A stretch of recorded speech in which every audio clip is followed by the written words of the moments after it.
The airport gate agent looked at me with what I can only describe as professional sympathy. The kind of expression people learn to wear when they're about to deliver news that's going to ruin somebody's day. "Sir," she said, lowering her voice so the other passengers wouldn't hear. "The name on the hotel reservation doesn't match your wife's travel itinerary. We can confirm she checked in, but not at the hotel listed on her company's expense report." My 8-year-old daughter Lily was standing next to me holding a handmade sign she'd spent 3 evenings cutting and gluing together. "Surprise, Mommy," in pink glitter letters surrounded by hand-drawn hearts. My 11-year-old son, Owen, had his backpack slung over one shoulder and was looking up at me with the specific expression kids wear when they sense something is wrong but aren't sure if they should ask. We had flown from Columbus, Ohio to Austin, Texas, to surprise my wife. We had not found my wife. What we had found was a thread. And when I started pulling it, the entire fabric of the last 2 years of my life came apart in my hands. My name is Griffin Calloway. I'm 43 years old. I'm a high school history teacher in Westerville, a suburb north of Columbus. I coach JV baseball in the spring. I drive a 2017 Ford Explorer with a coffee stain on the passenger seat that's been there since 2020, and I make my own chili every October because it's a tradition in our house. I'm not a dramatic person. I don't have a flair for chaos. I show up, I do the work, I come home. I was married to Simone for 13 years. I thought I knew her. Before I get into what happened at that airport, I want to tell you about the kind of woman Simone was, or the kind of woman I believed her to be, because that context matters. It matters a lot. We met in our late 20s through mutual friends at a birthday party in Short North, the Arts District in Columbus. She was wearing a green jacket that she still owns, and she was making everyone around her laugh without seeming to try. That was Simone's gift. She could walk into any room and make it feel warmer. Not in a performative way, not in that exhausting influencer energy way. She was just genuinely interested in people. She'd ask your grandmother's name and remember it the next time she saw you. She'd notice when your haircut was different and actually mean it when she said it looked good. I fell for her in about 45 minutes. We got married 4 years later at a small ceremony in Hocking Hills State Park, down in the gorge country south of Columbus, with maybe 60 people, cedar trees, and a catered meal from a barbecue place we both loved in Athens. We honeymooned in Costa Rica. Lily came 2 years after that. Owen had already been born a year before we married. He was mine from a previous relationship, and Simone had stepped into that role without hesitation. She was more mother to Owen than his biological mother had ever been. That's not a criticism. It's just the truth. Simone worked in corporate communications for a mid-size pharmaceutical company headquartered in Dublin, Ohio, about 20 minutes from our house in Westerville. The job was good enough that she traveled 4 or 5 times a year for conferences, client meetings, internal summits. Nothing unusual, nothing that ever raised a single flag for me. Until this past October. The Austin trip was supposed to be a 3-day conference, Wednesday through Friday. Simone left early on a Wednesday morning while I was making lunches. She kissed me on the cheek, told me the conference hotel was the Hyatt Regency downtown, told me she'd text when she landed, and left. She did text when she landed. She checked in like normal. The surprise trip was the kids' idea, which I want you to understand because it matters to how this story feels. Owen had been watching a YouTube channel, some family vlog thing, where a husband surprised his wife during a work trip, and the wife cried happy tears. Owen came to me on a Thursday evening while I was grading papers at the kitchen table. "Dad, we should do that for Mom. She's been working really hard. He was 11 years old. He just wanted to make his mother happy." Lily heard us talking and immediately started drawing the sign. She spent 3 evenings on it. She used up an entire bottle of pink glitter. I looked up flights. I looked up the Hyatt Regency Austin. I called the front desk to ask if I could leave a note or send flowers to the room. A question I now understand was the first crack in everything, because the woman at the front desk was incredibly helpful and pulled up the reservation and told me, very politely, that there was no guest by the name of Simone Calloway currently checked in. I told myself there had to be an explanation. Corporate bookings, she might be under the company name. There was probably some administrative thing I didn't understand. I booked 3 flights for early Friday morning, the last day of the conference, planning to surprise her before she headed to the airport. The kids were electric with excitement. Owen barely slept Thursday night. We landed in Austin at 9:47 on a Friday morning. The air was different from Columbus. Warmer, with that particular Texas quality of feeling open, like there's more sky than you're used to. Lily held her sign the whole way through baggage claim. I called Simone's cell at 10:15, expecting to coordinate the surprise. It went to voicemail.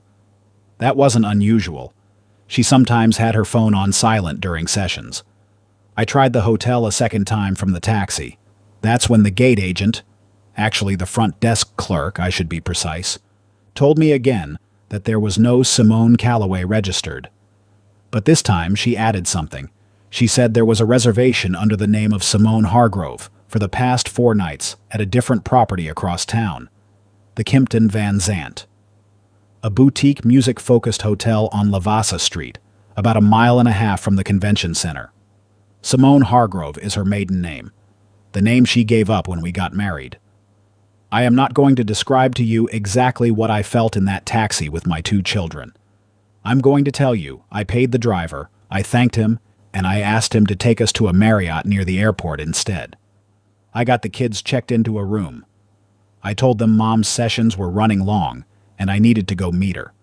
I ordered them room service, pancakes and fruit because Lily always wants breakfast no matter what time it is, and I left. If you're still watching, I want to ask you to do something for me. Subscribe to this channel right now and leave a comment below. Tell me what you would have done in that taxi. Because I have asked myself that question every single day since October, and I still don't have a clean answer. Hit the like button too if this story is hitting you somewhere real. It means more than you know. Okay, back to Austin. The Kimpton Van Zandt sits on Lavassa Street in downtown Austin, a few blocks from the convention center, and close enough to 6th Street that you can hear the music from the bars at night if you leave your window open. It's a beautiful property. I'm telling you this because I want you to understand that whoever paid for this room was not cutting corners. I walked into the lobby at 11:22 on a Friday morning. I was wearing jeans and a Columbus Blue Jackets hoodie because I'd packed for a surprise visit to my wife, not for a confrontation with a life I didn't recognize. The lobby smelled like cedar and something floral. There was a live musician setting up near the bar even though it was barely noon. I went to the front desk. I said I was looking for my wife, Simone Hargrove, and that I'd lost my key card. I know that wasn't the right way to handle it. But I needed to confirm the room number, and I wasn't thinking clearly. The clerk was kind. She looked at her screen and frowned gently. She said the reservation for Simone Hargrove was a double, and that it was actually under a shared reservation with a Devin Albright. I said, "I'm sorry. Can you repeat that?" She said the reservation was for 2 guests, Devin Albright and Simone Hargrove. I asked her if the reservation showed checkout as today. She said no. Checkout was Sunday, 2 more nights. She wasn't planning to come home when she told me she was coming home. I said thank you very much. I walked back through the lobby, past the musician who was now playing something slow and mournful on an acoustic guitar, and I sat down on a bench outside on Lavassa Street, and I put my head in my hands. I am a high school history teacher in Westerville, Ohio. I coach JV baseball. I make my own chili every October. I had my 2 children in a hotel room near the Austin airport eating pancakes, waiting for me to bring their mother. I want you to understand what devastating actually feels like when you're inside it. It doesn't feel like the movies. There's no dramatic music. Your hands don't shake, not at first. You just sit there on a bench outside a beautiful hotel in Austin, Texas, and you have the quiet surgical understanding that your life was not what you thought it was. I need to tell you about the decisions I made in the next 3 hours, because they matter. The first thing I did was call my brother Trevor. Trevor lives in Clintonville, the north side of Columbus. He's 2 years older than me. He works in commercial HVAC, and he is the most unflappable person I've ever known. When I was 14 and broke my arm falling out of a tree in our backyard, Trevor was the one who carried me inside while our mother panicked. He's that kind of person. I told him everything in about 4 minutes. There was silence when I finished. Then Trevor said, "Do the kids know?" "No." "Are they safe right now?" "Yes." "They're in the hotel room. I left them with room service and the TV." "Okay," Trevor said. "Here's what you're going to do. You're going to go back to that hotel and be their dad. You're not going to call Simone yet. You're going to take them somewhere fun because they came all the way to Austin and they don't know anything is wrong. You're going to get through this day. Then tonight, after they're asleep, you're going to figure out your next steps. Can you do that?" I told him I didn't know. He said, "You've been doing hard things your whole life, Griffin. This is just one more hard thing." The second decision I made was not to walk into the Kimpton Van Zandt and confront Simone right then and there. I want to be honest with you about why.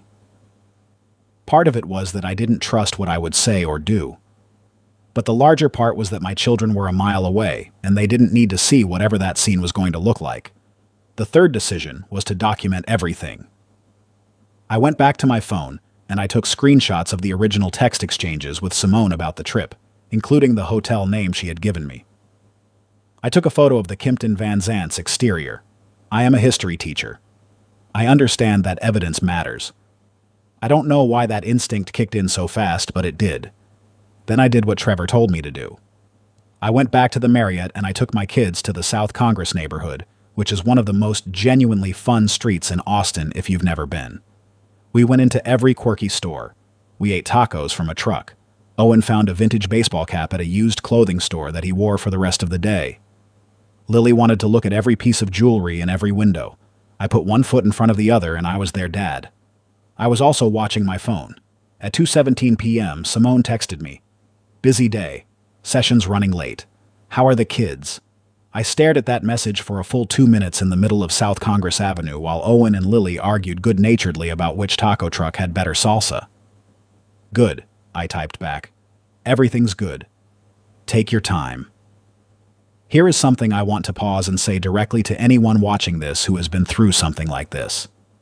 That text exchange, where you know the truth and they don't know you know, and you have to pretend to be normal, is one of the most surreal experiences a person can have. It splits you in two. There's the version of you carrying on the conversation, and there's the version of you standing slightly to the left, watching yourself do it, barely believing it's real. I'm not proud of the deception, but I had 2 kids with me. I was in a city I don't know, and I had not yet figured out what the truth actually was. Because here's the thing. I still didn't know who Devin Albright was. I didn't know if this was something innocent I was misreading or something catastrophic. I wanted to be certain before I blew everything apart. That night, after Owen and Lily were asleep in the hotel room, Lily still clutching her rolled-up surprise mommy sign, I sat on the floor of the bathroom with my back against the tub and I searched Devin Albright on my phone. LinkedIn first. Devin Albright. Senior Vice President of Strategic Partnerships at a medical device company based in Nashville, Tennessee. 46 years old according to the graduation years on his education section. Professional headshot. Tall. The kind of man who looks like he's never been. Uncertain about anything. Simone's company worked with medical device manufacturers. That was part of her job. I found his Instagram next. Public. Mostly professional content. Industry events, travel photos, conference shots. And then I found it. A photo from 18 months ago. A company summit in San Diego. Simone was in the background. She was laughing at something off camera. In the comments, under a generic professional reply from someone else, Devin Albright had written a single emoji, a small red one, 18 months ago. I sat on that bathroom floor for a very long time. Saturday morning. The kids wanted to go to Barton Springs Pool, a natural swimming hole in Zilker Park that runs cold year-round because it's fed by underground springs. It's one of those Austin things that locals love and tourists are always surprised by. The water is genuinely cold even in October, and Lily screamed her head off when she first got in and then immediately refused to get out. I watched my children swim in Barton Springs and I built a timeline in my head. 18 months ago, a red emoji. Not proof of anything, but a signal. I went back through the past year and a half in my memory. The business trips had increased about 14 months ago.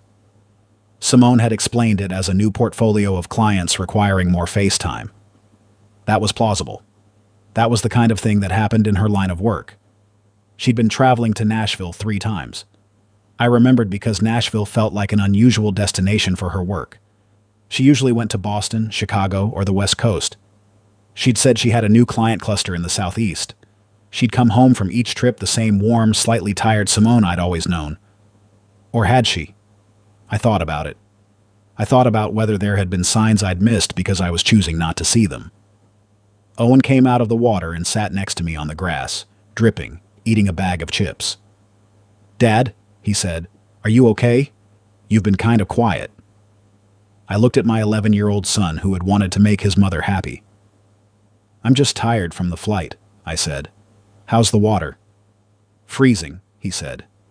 "You should get in." I got in the water. I let Barton Springs be cold and real around me, and I stayed present for my kids for the rest of that day. That night, after they were asleep again, I called Simone. She picked up on the second ring. She sounded relaxed. She said the conference had been good, exhausting, but good. She asked about the kids, about home, about whether I'd remembered to take the trash out. Entirely normal, entirely ordinary. The voice of my wife. I said, "Simone, I need to ask you something and I need you to be honest with me." There was a beat of silence, not long, but I noticed it. "Of course," she said.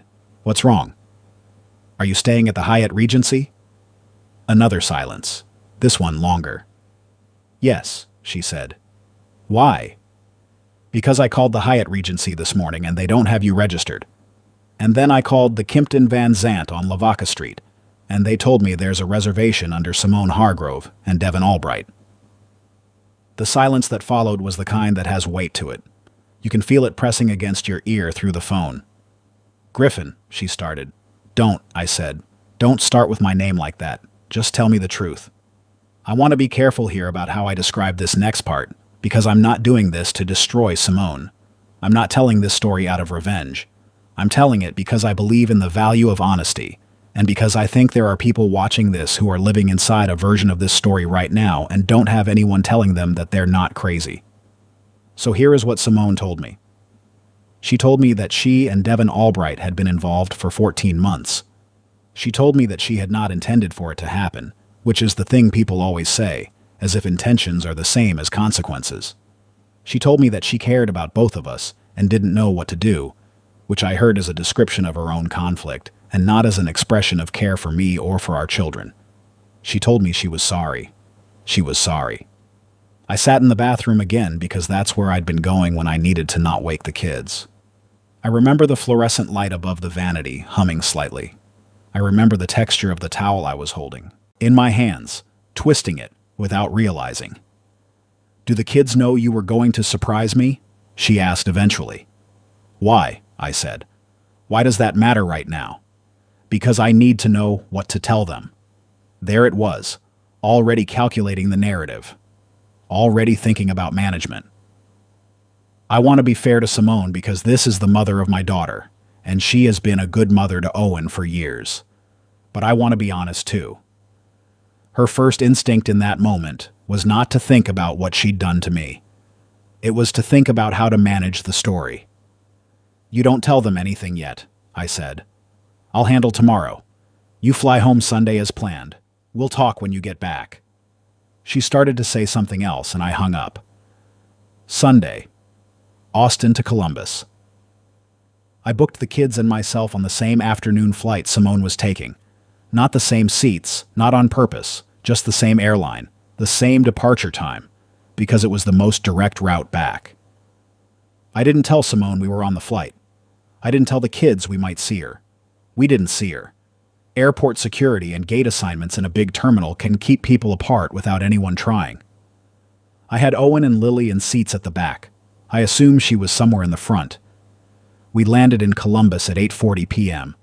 The kids slept for most of the flight and were groggy and quiet coming off the plane.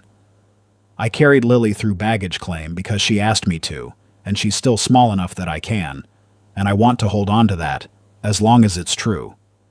Trevor was waiting for us in the arrivals pickup lane in his truck. I had called him from Austin. He had not asked me any questions I didn't want to answer. He drove us home, carried Lily inside when she fell asleep in the back seat, got Owen settled, and sat down at my kitchen table. "Tell me everything," he said. I told him everything. We sat at that table until almost 2 in the morning. We drank bad coffee that I made from a pod machine that Simone had wanted, and I'd never really learned to use properly. At some point, Trevor said, "What do you want to do?" I thought about it for a long time. "I want to know why," I said finally. "Not the explanation she'll give me. The real reason. I want to understand how you can look at your children every single day and decide over and over again for 14 months that the lie is acceptable." Trevor didn't have an answer for that. I didn't expect one. Simone came home Sunday night. The kids were already asleep. We sat in the living room. The same living room where we had argued about paint colors and laughed at bad movies and held each other during the hard years. And we talked until almost 3 in the morning. I want to tell you what she said, not to humiliate her, but because I think her words describe something real about the way people rationalize betrayal. She said she had felt invisible in our marriage for 2 years. She said the work of being a mother and a professional and a wife had felt like drowning, slowly, and that Devin made her feel seen. She said she knew it was wrong. She said she had told herself it was temporary, that it would end, that she would end it. She said she loved me. She said she wasn't sure what that meant anymore. I listened to all of it. I am a history teacher. I know that people's accounts of their own actions are always shaped by the need to see themselves as reasonable. I tried to hear what was true underneath the framing. What was true, as best I could tell, was this. Simone had been unhappy for a long time. She had not told me. She had found someone who made her feel the way she wanted to feel. She had constructed a parallel life and maintained it for more than a year. She had looked at our children and made that choice, repeatedly, for 14 months. I told her that I didn't think she was a terrible person. I meant it. I've known Simone for 15 years. She is not a cruel woman. But I told her that what she had done wasn't something I could build a marriage on top of. Not because I was incapable of forgiveness. I've thought about this a great deal. But because the foundation of what we had was built on things I now understood to be false. And you can't build a house on rubble by pretending the rubble is solid ground. She cried. We both did, if I'm being honest. There is nothing triumphant about this kind of conversation. Nobody wins. There is just the ruin of something. That used to matter. She asked me again what we would tell the kids. I told her we would tell them the truth in the most age-appropriate way we could. That we loved them. That our problems were adult problems, and not their fault. That both of their parents were going to be in their lives in every way that mattered. She agreed. I want to tell you what happened with Lily's sign, because it's been sitting in my mind since October. Lily brought it home from Austin. She'd carried it rolled up in her backpack the whole trip without being told to put it down. When we got home Sunday night and she went to bed, she put it on her dresser, leaned it up against her lamp. The next morning, Monday before school, she came downstairs and she had it in her hands. She walked up to Simone, who was sitting at the kitchen table with a cup of coffee she wasn't really drinking, and she held it up. I made this for you, Lily said. We were going to surprise you, but you weren't at the hotel. Simone looked at that pink glitter sign for what felt like a very long time. Her face did things I can't fully describe. She said, I know, baby. I'm sorry. Lily looked at her for a moment, then looked at me, and then she said, Can I keep it anyway? I told her she could keep it forever. She went back upstairs to get her backpack. Simone put her head down on the kitchen table. I poured myself coffee and looked out the window at our backyard where Owen's baseball glove was sitting on the patio steps where he'd left it last week. That was the moment I understood that we were going to get through this. Not because it was going to be easy, but because the kids were going to make us get through it. They had no idea they were doing it. They were just being kids. But there is something about an 8-year-old asking if she can keep a sign she made for her mother with an entire bottle of pink glitter, even after the surprise didn't work. That makes you understand what the word resilience actually means. It has been a little over 3 months since Austin. Simone and I are separated. She is living in an apartment in Dublin, about 15 minutes from the house, close enough that she can be at a school pickup or a baseball game within 20 minutes. She has been consistent about that. I will give her that fully and without reservation. She has not used distance as a weapon against the kids. Owen knows the general shape of it. He's 11. He asked me directly one night if Mom had done something that made me not want to be married anymore. I told him that adults sometimes make choices that hurt other people, and that this was true of his mother in this situation, but that it didn't change anything about how she felt about him. He was quiet for a while. Then he said, "Is she still going to come to my games?" I said yes, absolutely. He said, "Okay." And then he went back to his homework. Kids are more resilient than we give them credit for. They are also more perceptive than we want to believe. Owen had known something was wrong for months, I think. He just hadn't had words for it. Lily is 8 and she processes things differently. She went through a period of about 3 weeks where she wanted me to sit outside her bedroom door until she fell asleep at night. I did it every single time. I would sit in the hallway with my back against the wall and grade papers by the light from her room, and when I heard her breathing slow down, I'd go downstairs. That cost me nothing.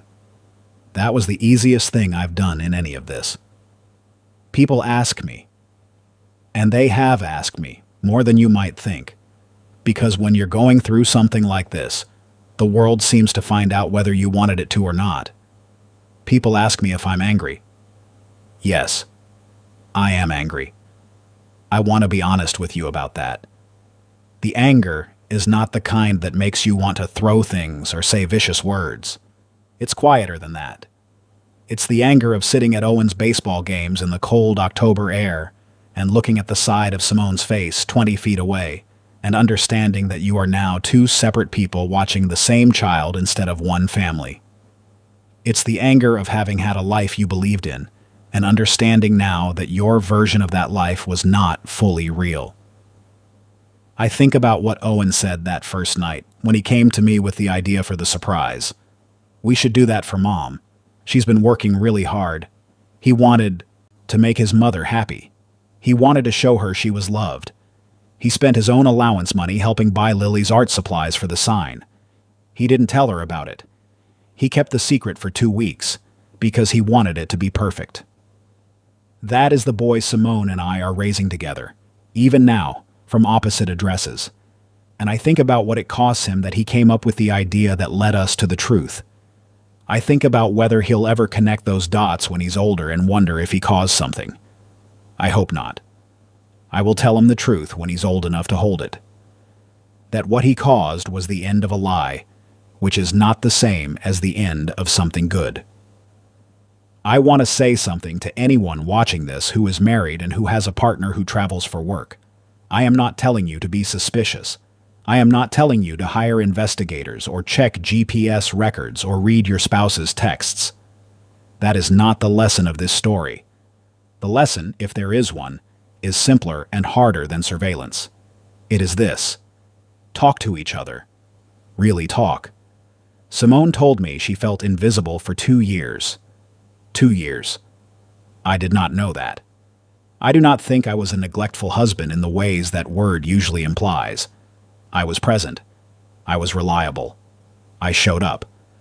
But I did not ask the questions that would have told me she was drowning. I did not push past the comfortable surface of our daily routine to find out what was underneath. I don't say this to take responsibility for her choices. I want to be clear about that. Her choices were hers. You do not get to deceive someone for 14 months and point to his failure to ask the right questions as the explanation. That is not how accountability works. But I do believe that if we had been more honest with each other, really honest, the kind of honest that costs you something, we might have found ourselves in a different story. A harder story in some ways. Maybe the story of 2 people who discovered they wanted different things and had to figure out how to unmake a life with integrity rather than in secret. That would have been its own kind of devastating, but it would have been honest, Honesty is the only thing I know how to ask for now. I ask it of myself first. I was not a perfect husband. I was sometimes impatient. I was sometimes so focused on the logistics of our life, the bills, the schedules, the maintenance of a household, that I treated our marriage like a project to manage rather than a relationship to tend. I know this about myself now. I'm trying to do better, even now, even in the shape of a life that looks nothing like what I planned. There is something I have not told you yet. It is the thing I've been circling around since the beginning, and I'm going to tell it to you now because this is the part that made everything click into a pattern I understood. After Simone and I had the long conversation Sunday night, after she left to go to the apartment she'd already rented, which told me the separation was not spontaneous, was not something she decided in the aftermath of being caught, but something she had been planning. I went into the home office we shared, and I sat down at the desk. There was a calendar on the wall, a paper calendar, the kind with big squares for each day that Simone had put up for household logistics. School events, bill due dates, kids' activities. Her handwriting in blue pen. I looked at October. The conference in Austin was marked in the third week. Written in blue. Austin, Hyatt Regency downtown, W through F. That's what it said. Hyatt Regency downtown. But she was at the Kimpton Van Zant on Lavaca Street, under her maiden name, with a man she had been seeing for 14 months. She had written the lie on our calendar in blue pen. She had written it there on the wall where the kids could see it, where I could see it, where anyone who came into our home could see it. She had looked at that calendar while making grocery lists and signing permission slips and scheduling dentist appointments, and she had written the lie there like it was just another piece of the life we shared. I took the calendar off the wall. I folded it up. I don't know why I kept it. Evidence, maybe. Or maybe I just couldn't throw it away, the same way you can't throw away a photograph even when the person in it has hurt you badly. Some things are too real to put in the trash. Austin is a city I'd always wanted to visit properly. Before October, I'd only passed through it once on a road trip years ago. I'd heard about the food, the music, the culture, the way the city sits in the Texas Hill Country, with its limestone cliffs and cedar trees. I went back to Austin in February, by myself. I told the kids I was going to a teachers' conference, which was actually true. There was a social studies curriculum conference at the Austin Convention Center that I'd registered for months before any of this happened. I walked along the Colorado River through the Green Belt. I went to the South Congress stores where Owen had found his baseball cap. I went back to Barton Springs and I sat on the grass by the water without getting in, and I watched other people's families enjoy the cold water in the February sunshine, and I let myself feel all of the complicated feelings without running away from them. On the last evening, I walked down Lavaca Street. I walked past the Kimpton Van Zant. I didn't go in. I just looked at the building, and I understood that what had happened inside of it had not broken me. It had broken something, the version of my life I'd believed in. But not me. That is a different thing. It matters that those are different things. Owen's baseball season starts in April. He plays second base. I have been to every single one of his games for 4 years running. Simone has been to most of them. We sit in separate sections of the bleachers, not out of hostility, but out of the practical reality of two people who are no longer together, and we both cheer for our son when he turns a double play or makes contact at the plate. After the first scrimmage of this season, which is a couple weeks away as I'm recording this, I'm going to take him to the taco place he liked in Austin. Not in Austin. There's a place in Columbus that does something similar.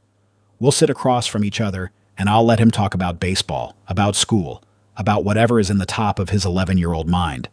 And at some point, probably, he'll ask me something about what happened, because Owen processes things slowly and carefully and on his own schedule. And I will tell him the truth in whatever version he's ready for. And Lily's sign is still on her dresser, leaning against her lamp. Surprise, Mommy, in pink glitter letters. She has not taken it down. I asked her once if she wanted to put it away. She said no. She said it was pretty. I told her she was right.